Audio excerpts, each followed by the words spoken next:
Chapter 3 Legend Tella told herself her stomach only tumbled because she hadn't eaten that morning.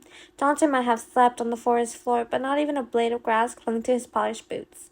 Dressed in inky shades of black, without as much as a loose cravat, he looked like a dark, wingless angel who had tossed from the heavens and landed on his feet. Tella had a sudden flash of the way he approached her at the party last night, and her insides did another flip.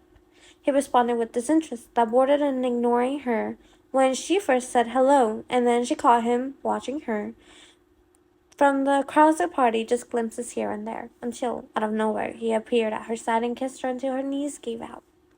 "Please don't stop such an interesting speech on my account," he said, returning her to a present moment. "I'm sure I heard far more colorful curses. Do you just insult my use of profanity?" "I thought I asked for more dirty words." His voice pitched so low Tella swore it curled the ribbons trailing down the back of her dress.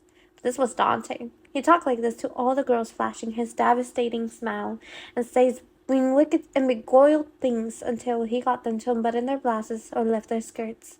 Then he pretended they didn't exist. She heard the stories during travel, so Tella should have been safe to assume that after last night, this boy would never speak to her again, which was what she wanted. Tella enjoyed the kissing, and maybe once upon another time she might have been tempted by the idea of more. But the problem with more was it could also bring more feelings like love. Tella wanted nothing to do with love. She learned long ago it was not in her destiny. She gave herself the freedom to kiss as many boys as she liked, but never more than once. "What do you want?" Tella asked. Dante's eyes widened, enough to betray surprise at his sharp tone. Yet his voice remained pleasant as he said, "You dropped this in the forest last night." He held out one large palm, showing her a thick brassy coin embossed with a disjointed image that resembled half a face. He had her coin. Tella could have leaped out of her skin to grab it, but she doubted acting too eager would be wise. "Thank you for picking it up," she answered coolly. "It's not valuable, but I like to carry it as a good luck charm." She reached for it. Dante put his hand back and tossed the brassy disc into the air before catching it. Interesting choice for his charm. Suddenly, he looked more serious, thick brows drawn closer together over cool dark eyes as he flipped the coin over and over, letting it dance between his tattooed fingers. "I've seen some odd things during travel, but I've never known someone to carry one of these for luck. I suppose it's like to be original. Oh, you have no idea what it is." His rich voice sounded more entertained than before. "And what do you think it is?" Dante tossed the coin once more. "It's said that these are forged by the fates. People used to call them luckless coins." "No wonder it never worked well." Tella managed to laugh, but something gone, foolishness, perhaps, at not having recognized the object. Tella had been obsessed with the fates ever since finding her mother's deck of destiny. There had been 32 of them, comprising a court of 16 immortals, 8 places, and 8 objects. Every fate was known for one peculiar power, but that wasn't the only reason she come to rule most of the world centuries ago. It was also said they couldn't be killed by mortals, and that they were faster and stronger too. Centuries ago, before they vanished, the fates pictured in decks of destiny had ruled over most of the earth like gods, cruel ones. Tella read everything she could about them, so she heard of luckless coins, but she felt ridiculous admitting it now. People called them luckless because finding one was always a bad omen, Dante said. The coins were rumored to have the magic ability to track a person's whereabouts. The fates would slip them into the pockets of their human servants, their lovers, or anyone else they wished to follow, keep close, or control. I never held one before today, but I've heard if you spin a luckless coin, you can see what fate it belonged to. Dante set the coin atop the edge of a nearby bench. An unpleasant thrill danced up Tella's spine, although he seemed to know a lot of obscure history. She couldn't tell if Dante put fair in the power of fates, but she believed in them.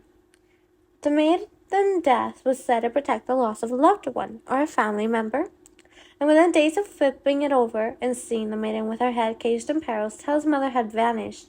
She knew it was childish to believe that turning the card had caused his disappearance. But not all childish beliefs were wrong. Her mother had warned her the fates had a way of twisting futures, and Tella had seen the oracle time and time again predict futures that came to pass. Tella held her breath as Dante gave the objects a sharp twist. Whir, whir, whir. The coin thrilled until the etchings on either side began to take a solid shape. merging together as if by magic to form a brutally familiar face.